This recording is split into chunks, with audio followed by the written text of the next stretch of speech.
We'll certainly participate and with anything that's going to recognize Ed Thomas. And, you know, it's kind of a strange situation. Our teams were rivals. The schools are rivals, but the rivalry was never between Ed Thomas and myself. And he has been a great influence on me and making me a better coach, just preparing to do battle with his teams. And coached against him 9 times in 8 years. And you know, we always talk before the game, and really we'd talk there at the 50 about all the people that were going to be there and what it means to our school and community. And after we were done, we'd shake hands and say good luck the rest of the way. And we would talk in the off season, and certainly when I took the job at Dowling, it made things easier for us to talk. And I leaned on him just for advice, whether it be with players, whether it be professionally.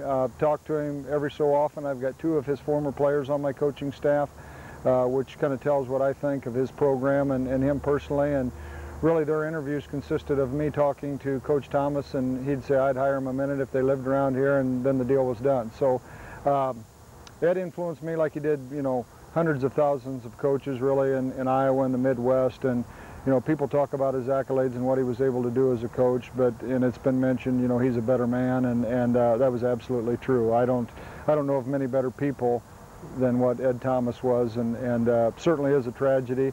To me, it's still not real. He is AP football. I know those people will do a great job, and those communities have an awful lot of pride, and I noticed that when I was coaching against them. And then I think the tornado situation certainly proved it once again, and I have no doubt those people will rally the troops and do the best they can.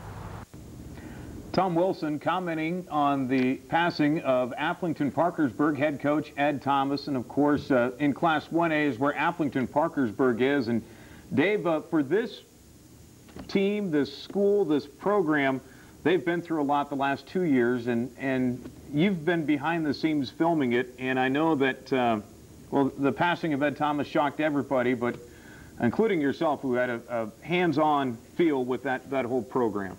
Yeah, and Tommy, you know, somebody that I played against in high school, and you know, he was close with Ed. And I think for us, Iowans, and whether we're media, football coaches, or players, it was just great to meet Ed, because when Ed saw you coming, he was excited. He was like, "Hey, what are you guys doing?" You know, and it's I'm really gonna miss that. The day he was moving, he saw us pulling the driveway, and I think he knew, because we were documenting some stuff for the documentary, and I think he told, and my brother Brandon worked on the project with me, and he told my brother, he said, "Hey, we're moving in a couple weeks, you know, on a Saturday if you want to come up," but not wondering, you know, whether we'd come up or not, and we did, and it was probably one of the most special days I've had.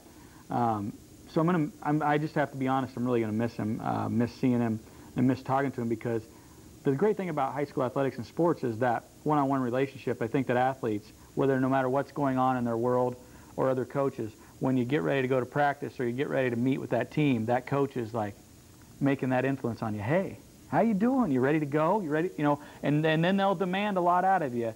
I think the thing that sometimes is really interesting is you'll see what a great man and how Ed inspires people, and you'll see that in some of the documentary that we do. But man, he liked to win. You could really feel that in the game, and I think that some of us share that we lose that, let's go get him. And so he was a winning person, and we've just been lucky to have known him and to work with his sons through all this. So yeah, we're going to be putting a really neat documentary together that'll be available in the whole state of Iowa, and then so it's been a great project. But I was up at the school yesterday. That's an amazing place. I watched a little practice. It's going to be a great place to live. It's a great community still. In fact, that documentary is going to be shown on ESPN as well during the Afflington-Parkersburg Dike New Hartford game. That'll start off the season. So Afflington-Parkersburg, everybody's emotional pick to win the state championship this year, but they actually have a legitimate shot of doing that.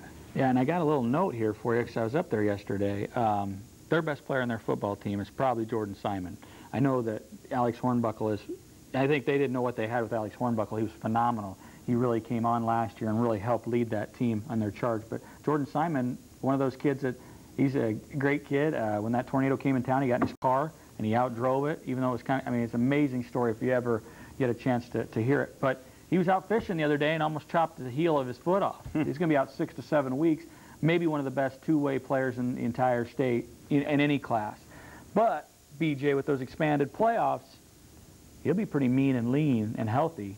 And so they're going to be awesome. But we looked at that graphic. There's some pretty other, I mean, enough about Parkersburg. They're going to be great. AP is. There's some other good teams in 1A. So it's the toughest class to be in. Yeah, Council Bluffs St. Albert, another team to take a look at. They have the best record in the last 5 years in 1A with 55-8. You also take a look at West Branch, who's always been traditionally strong. Westline Emmetsburg, who won the state championship last year. They're also going to be another very talented team. And when we take a look at the Dome contenders in Class 1A, these are also teams that are also loaded. 1A has to be one of the most talented fields that we're looking at. St. Edmund, West Hancock, Prairie Valley, Pella Christian, with the new turf that they're going to have there this year, looking to be very competitive, along with South Winneshiek, Belle Plaine, and Starmont. Well, there's just some teams you can't leave out. And that's the thing. If I honestly was somebody, and I would never coach football, I wouldn't be good enough. But if you were going to ask for a coaching job, I would say I'm not going to coach in 1A. I'm just not going to do it. It's just impossible. And when you look at that list of Dome contenders, every one of those teams has program. Like a West Hancock, they have been down a little bit, but they're a good program. So I think they cut off Logan Magnolia in Pleasantville, for crying out loud. You can't. I can't leave out my hometown. Well, for those are the Dome Busters. We're not even to the Dome Busters. Oh, okay, so that's shorter. But no. But there's the Dome Busters. And you have to put St. Ansgar in there just because they were down a little bit late. They had some injuries. When they played AP, they lost a lot of kids. But yeah, I had to make sure that the Trojans were in there because obviously there's always a chance for them to get to the Dome. But 1A, BJ, seriously, you really don't want to. I mean, you really don't want to coach in it. And it was hard to figure out. It's hard to figure out who the #1 team is in the state. And I know that Butch Peterson have the West Branch Bears ready to go. You know St. Albert will be good. And how can you not? I think Emmetsburg's back on maybe one of those roles.